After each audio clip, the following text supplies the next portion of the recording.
Jay, can you take us through the play, the pick, and kind of how that unfolded? I just wish I held on to the ball. Everything before that was football. Just football. I can't technically play. I was just playing football. Just wish I held on to it. Have you had many plays like that come up where after you get a pick, and I fumble? Yeah, something like that happens. Usually just get down. More times than not, I get complained and not getting on the end zone. On that one, I was so focused on getting on the end zone. I had to worry about catching the ball, getting my tuck, getting it back right. Yeah, that's what you think about the college kick, trying to go upfield or something?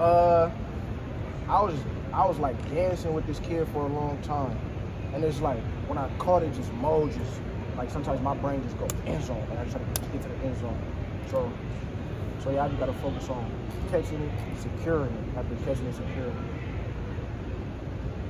So when an offense is going that fast, tempo-wise, just how difficult was it to communicate from sideline to sideline with all the DBs you had out there with how fast they were going?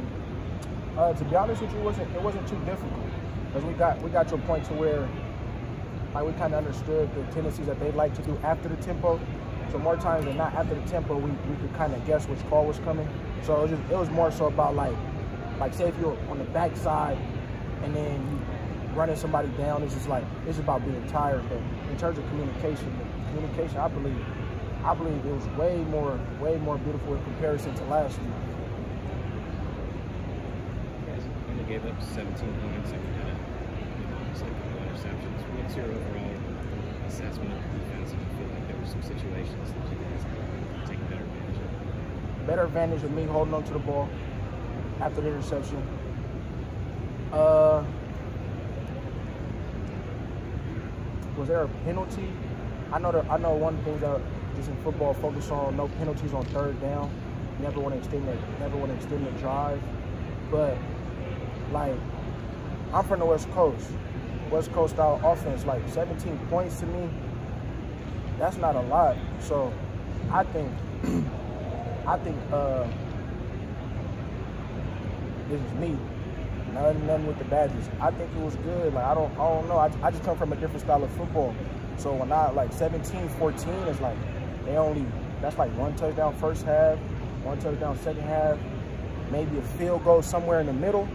So it's just a little different. I still got to get adjusted to it. Still get adjusted to like that grit and hard-nosed football of the Big Ten.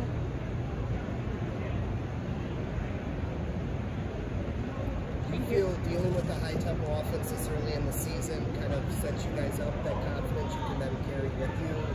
Will you see it again later on? Who else run a tempo? I don't know in the Big Ten if too many teams run a no-huddle offense, but yeah, it was gonna be a challenge. I don't think we failed the challenge though. Like it's just little stuff. Like when you watch that game, we didn't lose off no big players or nothing. Because even when they got their big plays, defense did their thing.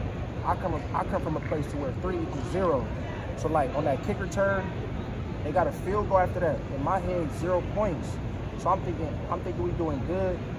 And then for the other teams that see this or whatever, I feel like they know. It's only the second game, we just getting started. So I think it's gonna be real. I think it's gonna be a beautiful thing. Like sometimes, people say losses, I say lessons. We just gotta learn from this, cause like I'm gonna keep saying it because I really think it would have changed the game. I should have held on to the ball. And I really think right now, sitting down right now, we'd be having a whole totally different conversation. We'd probably be saying, 14, 17, we'd probably be saying like 17-10, 21-10, somewhere around there. It'd be real beautiful. The whole questions would be different. All that would be different. So I take this one on me to be completely honest with you. Jay, you mentioned that the communication was better than last week, this week for the defense. Just what's an example of that? Just where did you see that come across? I know, like, if y'all hear my interviews, y'all be listening to me. I like Torch. I really love Torch. But like when me and Torch got on one side, it was a play. Seen it from seen it in practice a few times. I let him know before the play, like, this might happen, and it happened. So I think that's one example of good communication.